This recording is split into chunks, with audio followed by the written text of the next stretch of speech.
আমি বারবার চেষ্টা করেছি কিন্তু আর সম্ভব না, এখানেই শেষ।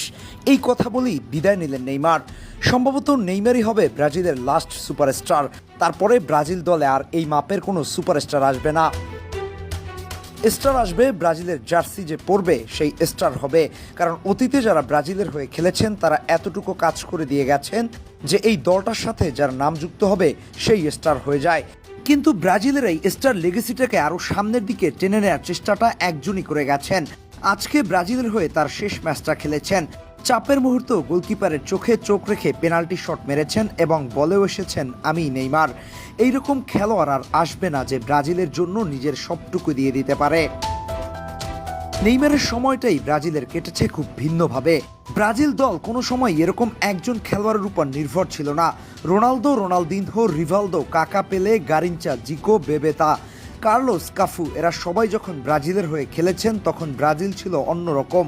এই ব্রাজিল দলকে হারাতে পারে এমন দল খুব একটা ছিল না, কারণ একজন স্টার না থাকলে আরেকজন ঠিকই সামনে এসে দাঁড়াতেন। কিন্তু নেইমারের 16টা বছর চিন্তা করেন তার সাথে কে ছিল। কখনো অস্কার তো কখনো কুতিনহো, কখনো ফ্রেড তো কখনো অন্য কেউ। একটা ইউনিট হিসেবে খেলা হয়নি ব্রাজিলের। নেইমার ঠেলার গাড়ি ঠেলে নিয়েছে ঠিকই, কিন্তু পেছন থেকে ধাক্কা দেবার মতো কাউকে পাননি। সান্তোসের ঘাড়ে বেড়ে ওঠা ফুটসাল বয় 2011 হতে এই পর্যন্ত ব্রাজিলের সম্মান কাঁধে বহন করেছে। ব্রাজিলের মতো পরাশক্তির চাহিদা, অভাব, প্রত্যাশা কিংবা অভিমানের বোঝা বইতে গিয়ে পুরো শক্তি ক্ষয় হয়েছে। পাগুলোকে বারবার ছুরিকাচির নিচে নিতে হয়েছে।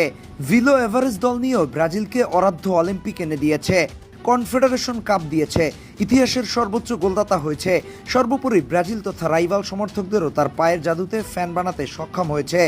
এমন একটা গ্লোবাল আইকন হয়ে উঠেছে যে সারা বিশ্বজুড়ে তার ভক্ত সমর্থক। রাইভালরাও তার নামে কোনো কথা বলতে গেলে কয়েকবার ভাবে, তারপর বলে।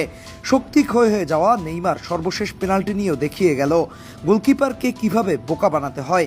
নেইমার যদি সেই আগের নেইমার হতো তাহলে হয়তো নেইমারকে কিভাবে আটকানো হবে সেই হেডলাইনটি মিডিয়ার কভারে স্থান পেত। আজকে যে ব্রাজিল পেনাল্টিটা মিস করলো সেটা নেয়ার কথা ছিল ভিনির, কিন্তু ভিনি সেটা নিতে পারেনি, চাপ সামলাতে পারেনি। ব্রুনো এসেছে কিন্তু সে মিস করেছে, হয়নি তার দিয়ে। সেই মাসুলটা ব্রাজিল দিয়েছে একেবারে বিদায় দিয়ে। অনেকেই হয়তো বলেছে যদি আজ নেইমার শুরু থেকে থাকতো সেই পেনাল্টিটা গোলে কনভার্ট হতো, কিংবা ভিনি এনরিককে যে পাসটা দিয়েছিল সেটা গোল হতো, তাহলে গল্পটা অন্যরকম হতো।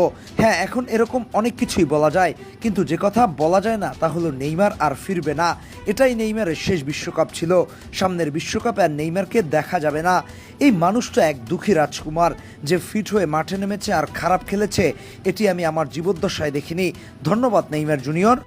এই নেইমার যে অনেক কিছু দিল, নেইমারকে ব্রাজিল কি দিল, এই প্রশ্নটা রেখে গেলাম আপনাদের কাছে।